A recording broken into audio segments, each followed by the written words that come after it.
Sakramen merupakan tanda keselamatan Allah yang diberikan kepada manusia. Berikut ini 7 sakramen yang ada dalam Gereja Katolik.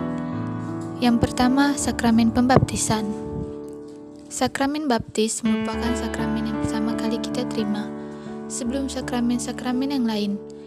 Pada saat penerimaan sakramen baptis, kita diperciki air, kemudian diolesi minyak, serta diberi kain putih dan lilin bernyala. Semua itu merupakan lambang bahwa kita telah dibersihkan dari dosa asal dan siap menjadi terang bagi sesama.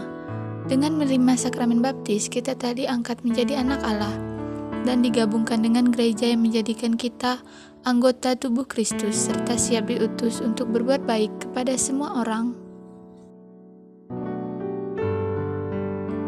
Yang kedua, sakramen Ekaristi.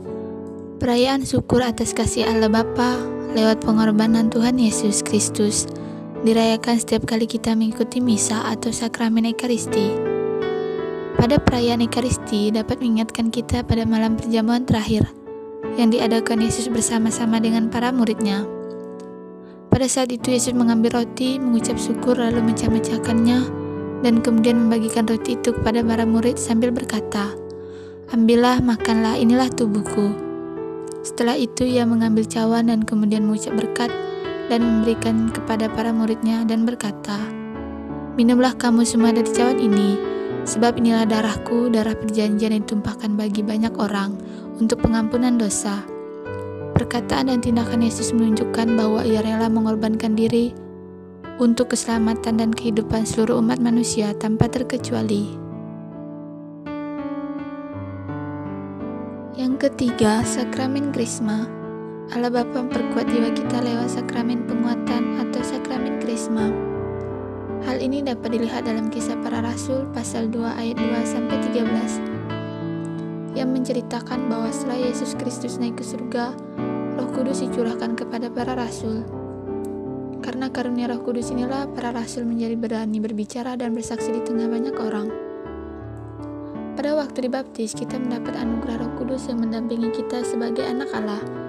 Dan ketika kita menerima sakramen Krisma, kita akan mengalami bahwa Roh Kudus yang telah kita terima pada saat pembaptisan dapat berkarya secara khusus dalam diri kita untuk menguatkan dan mendorong kita untuk bisa menjadi semakin kuat dan dewasa dalam beriman.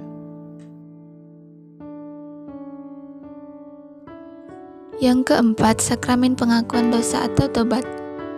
Setiap orang pernah berbuat dosa. Dosa dapat merusak hubungan kita dengan sesama dan Tuhan, sehingga membuat kita merasa tidak senang. Oleh karena itu, Allah Bapa menganugerahkan kepada kita sakramen tobat atau pengakuan dosa. Di dalam sakramen ini, kita mengaku dosa-dosa kita kepada imam. Karena Yesus Kristus sendiri telah memberi kuasa kepada para imamnya untuk melepaskan umatnya dari dosa setelah kebangkitannya. Melalui sakramen tobat, kita menerima pengampunan dosa dari Allah Bapa, beserta rahmat-Nya yang dapat membantu kita untuk menolak godaan dosa di waktu yang akan datang, sehingga menjadikan hidup kita lebih damai. Yang kelima, sakramen perkawinan. Dalam perjalanan hidup, sebagian besar orang dipanggil untuk hidup berumah tangga.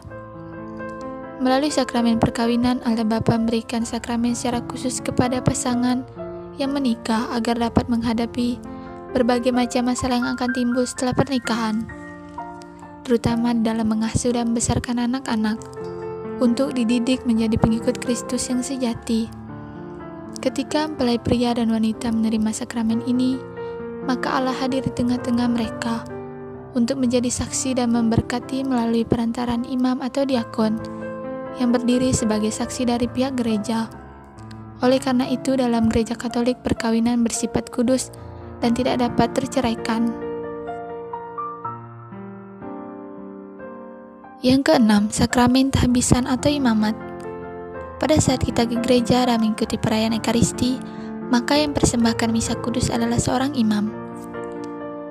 Para imam adalah orang yang dipanggil secara khusus oleh Tuhan Yesus. Untuk menjawab panggilan Tuhan tersebut, maka mereka harus mengikuti pendidikan di sekolah seminari menengah tinggi serta menjalani masa orientasi di pastoral di tengah umat. Setelah menyelesaikan tahapan pendidikan tersebut, maka mereka ditahbiskan oleh uskup untuk menjadi seorang imam. Pada saat tahbisan itulah mereka menerima sakramen imamat dengan mengucapkan janji untuk taat kepada pemimpin gereja, untuk hidup miskin dan selibat, yaitu tidak menikah. Yang ketujuh, sakramen pengurapan orang sakit. Semua orang pasti mengalami sakit, ada yang mengalami sakit berat maupun ringan. Orang sakit biasanya pergi ke dokter untuk mendapat pengobatan. Ada yang berhasil sembuh, tapi ada juga yang tetap sakit, bahkan sakitnya menjadi semakin parah. Sebagai seorang beriman, selain berobat ke dokter, kita juga dapat menyerahkan segala persoalan penyakit kita kepada Tuhan. Karena kita yakin bahwa Tuhan selalu perhatikan orang sakit dan menyembuhkan banyak orang sakit.